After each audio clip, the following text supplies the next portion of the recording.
고센TV 시청자 여러분 안녕하세요. 마에스트로 나입니다. 우리는 지금 사순절 기간을 보내고 있습니다. 이제 좀 있으면은 또 고난 주간이 오겠죠.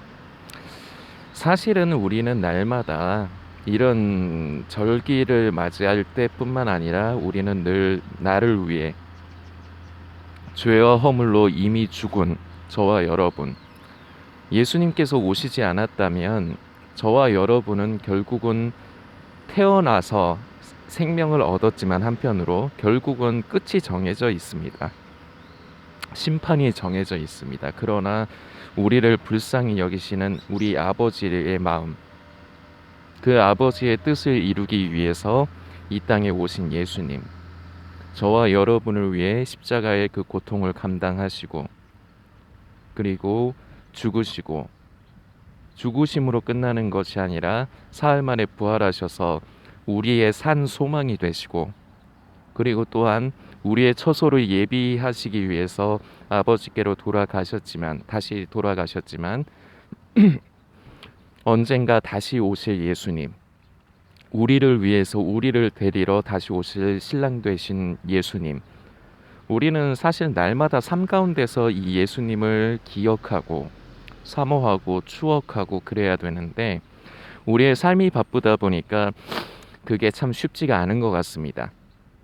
그런데 이렇게 사순절 기간, 이제 조금 있으면 고난 주간이 오는데 이런 기간을 맞이해서라도 이게 참 그렇게 뭐 좋은 아주 긍정적이다라고 말씀을 드릴 수는 없지만 이런 기간을 통해서라도 우리가 나를 위해서 죄와 허물로 이미 죽은 나를 위해 죄와 허물로 이미 죽어서 심판이 확정이 돼 있는 나를 살리시려 내 죽은 영을 살리시려 이 땅에 오신 예수님, 그 예수님을 더욱더 사모하고 추억하고 기억하는 그런 기간으로 저와 여러분들이 지냈으면 좋겠습니다.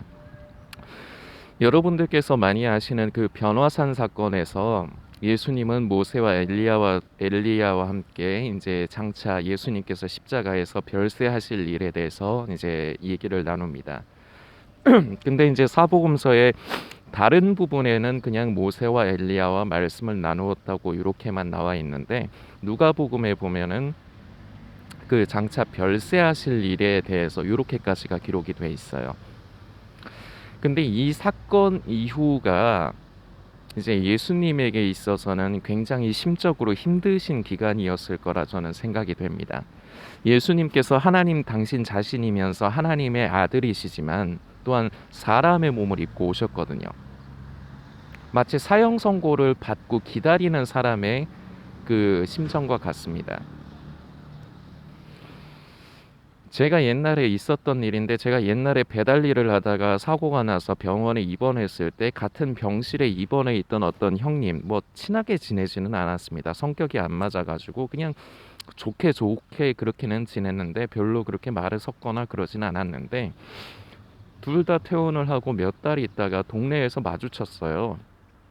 근데 그때 어떤 일행 하나가 있었는데 그 일행이 이제 먼저 자리를 이제 피하고 이제 그 형님과 저와 이제 같이 얘기를 하는데 그 같이 있던 일행이 제 기억에는 폐암인데 폐암 말기 선고를 받았다 하더라고요. 근데 그때가 되게 젊었었습니다. 제가 그때 30살인가 29살인가 그랬을 테니까 그 아마 한 그거보다는 조금 많았겠죠. 근데 이제 그런 선고를 받고 마침 거기 있는 편의점이 있었는데 거기 들어가서 도로 담배를 사가지고 나오는 길이라 하더라고요. 그 이제 그렇게 선고를 받고 나름대로 자포자기를 한 거죠. 아직 살 날이 창창한데 그 얼마나 마음이 힘들었겠습니까? 그러니까 그 끊었던 담배마저도 사서 아마 어차피 내가 죽을 거 내가 하고 싶은 거 하다가 가자 뭐 이런 마음 중에 하나였겠죠. 그때 제 그때 같이 입원했던 그 형의 그 지인처럼 그 지인은 이미 사형 선고를 받았잖아요. 얼마 못 산다 그런 얘기를 했다더라고요. 마치 이런 비슷한 심정이었을 거예요. 예수님은 이 땅에 태어나신 목적이 우리를 위해 죽으러 태어나셨습니다. 그걸 예수님께서 모르시지는 않아요.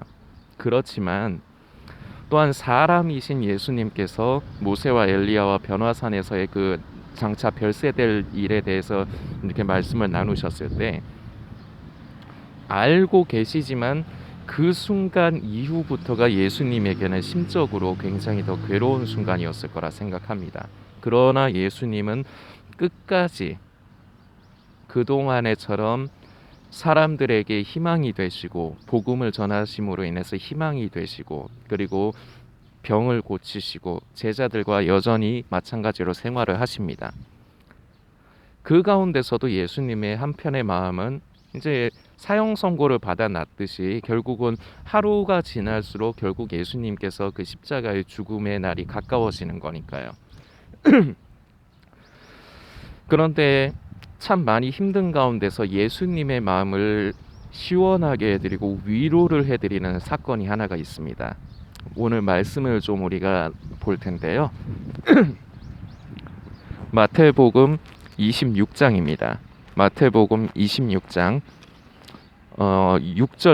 6절부터 예수께서 베다니 문둥이 시몬의 집에 계실 때에 한 여자가 매우 귀한 향유 한 옥합을 가지고 나와서 식사하시는 예수의 머리에 부으니 제자들이 보고 분하여 가로되 무슨 의사로 이것을 허비하느뇨 이것을 많은 값에 팔아 가난한 자들에게 줄 수 있었겠도다 하거늘 예수께서 아시고 저희에게 이르시되 너희가 어찌하여 이 여자를 괴롭게 하느냐 저가 내게 좋은 일을 하였느니라 가난한 자들은 항상 너희와 함께 있거니와 나는 항상 함께 있지 아니하리라 이 여자가 내 몸에 이 향유를 부은 것은 내 장사를 위하여 함이니라 내가 진실로 너희에게 이르노니 온 천하에 어디서든지 이 복음이 전파되는 곳에는 이 여자의 행한 일도 말하여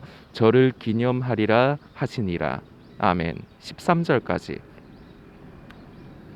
마태복음 26장 6절에서 13절까지 말씀입니다. 우리가 잘 아는 내용이죠. 제자들은 예수님께서 이제 장차 죽으실 것, 십자가의 그 고난에 이제 고난을 당하시고 죽으실 것에 대해서 알고 있었지만 결국은 제가 성경을 묵상해 볼 때 그걸 그렇게 크게 받아들이지 않은 것 같아요. 그동안엔. 그래서 예수님께서 그런 말씀하실 적에는 좀 마음이 그 순간에는 좀 무거웠겠죠. 왜 저런 말씀하실까 이해도 안 갔을 거고. 진짜로 그 겟세마네에서 그 예수님께서 기도하시고 잡혀가시기 전까지는 아마 그렇게 크게 실감을 못했을 겁니다. 그렇기 때문에 그걸 그렇게 깊게 생각하고 깊게 받아들이지 않았을 거예요. 그렇기 때문에 예수님께서 제자들을 데리고 기도하러 가실 때 예수님께서는 땀이 피가 되도록 그렇게 기도를 하시는데 제자들은 피곤해서 자요. 그 순간이 정말로 자신들이 사랑하는 주님, 예수님, 선생님이 그렇게 잡혀가시는 그 밤인 줄을 알았더라면 제자들이 그럴 수가 없었겠죠. 그러나 예수님은 그것을 계속 알고 계시지만 그리고 말씀도 해주셨지만 제자들은 그걸 그렇게 받아들이지 않았어요. 그러한 모습을 그동안에도 계속해서 바라보신 예수님의 심정. 참 마음이 무거웠겠죠. 그런데 그 예수님의 마음을 시원케 해준 사건이 바로 이 향유 한 옥합을 깨트린 사건입니다. 예수님의 장사를 예비한 사건. 물론 이 여인이 예수님께서 우리를 위해서 십자가에 죽으실 것을 알고 그 예수님을 위해서 그렇게 했을지 안 했을지는 모릅니다. 저는 그런 거는 아닌 것 같아요. 그러나 하나님께서 경륜 가운데 이 예수님을 기념하시기 위해서 성경의 이런 한 부분을 이루기 위해서 이런 사건이 일어나도록 그 여인의 마음에 감동을 주셔서 예수님께 그렇게 붙지 않았나 저는 그렇게 생각을 합니다. 그런데 이 부분으로 인해서 예수님이 그 엄청나게 힘든 마음의 그 괴로움 가운데서 한 부분 위로를 얻으셨을 거라 생각이 돼요. 저와 여러분은 지금 현재 예수님과 함께 있지는 않습니다. 실제적으로 눈과 눈을 마주보고 얼굴과 얼굴을 대하는 것으로 우리가 예수님과 함께 있지는 않습니다.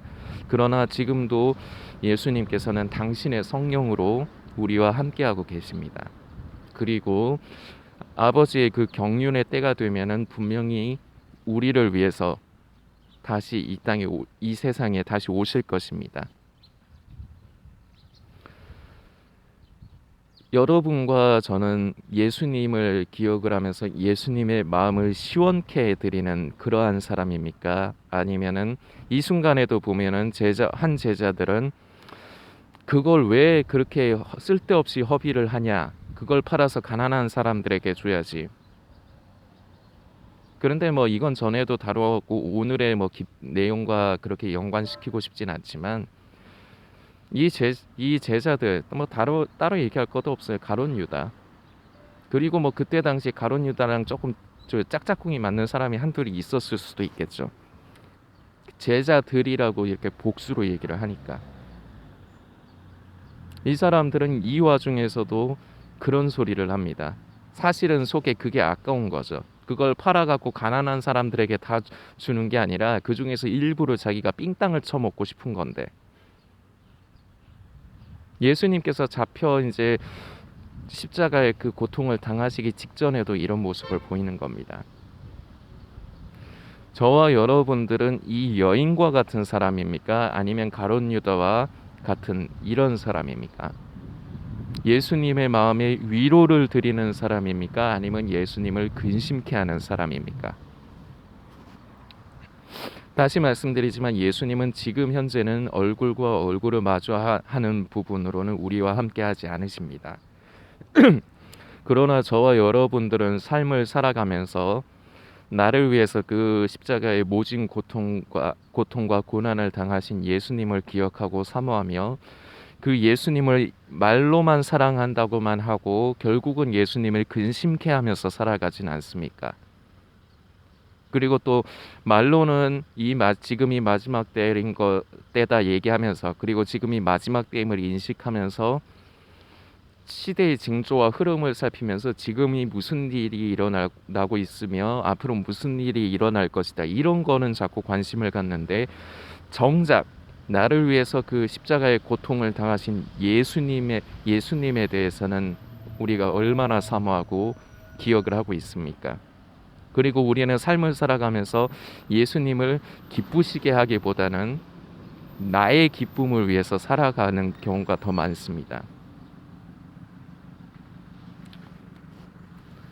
예수님의 죽음 앞에 한 사람은 예수님의 장사를 예비하는 예수님의 마음을 그나마 그 괴로운 마음을 시원케 해드리는 그러한 사람, 그러한 여인이 있습니다. 그리고 그 와중에서도 자기의 사리사욕을 채우려고 딴 속셈을 먹는 제자와 같은 사람이 있습니다. 저와 여러분은 어떤 사람입니까? 이 사순절 기간을 맞이해서 우리가 더욱더 예수님을 기억하고 추모하고 사모하면서 내가 바로 이 여인과 같이 예수님의 그 마음을 한편으로라도 시원케 해드리는 그러한 사람이 되기를 우리가 소망하며 기도해야 되겠습니다. 그래서 결국은 우리가 성령의 도우심으로 예수님이 다시 오시는 날까지 언제가 될지는 모르지만 단 한 번이라도 더, 단 하루라도 더 예수님의 마음을 시원케 해드리고 예수님을 편안하게 해드리고 기쁘시게 해드리는 우리가 성령을 따라 살 때 우리는 그러한 사람이 될 수가 있습니다. 우리는 이 한 여인과 같은 옥합을 깨트린 이 여인과 같은 사람이 되어야 되겠습니다. 남은 사순절 기간과 그리고 고난 주간도 우리가 그 기간이 지나서도 우리는 늘 예수님을 사모합시다. 우리는 예수님을 추억하고 우리는 기억을 합시다. 그리고 우리가 삶 가운데서 우리 각자에게 맡겨진 삶을 살아가면서 그 삶 가운데서 열심히 삶을 살면서 우리는 또한 다시 오실 예수님을 사모하며 우리는 이 여인과 같이 예수님의 마음을 기쁘시게 하고 시원케 해드리는 그러한 사람이 되기를 소망하며 살아가야 되겠습니다. 오늘 나눈 부분 여러분들께서도 묵상해 주시길 부탁드리겠습니다.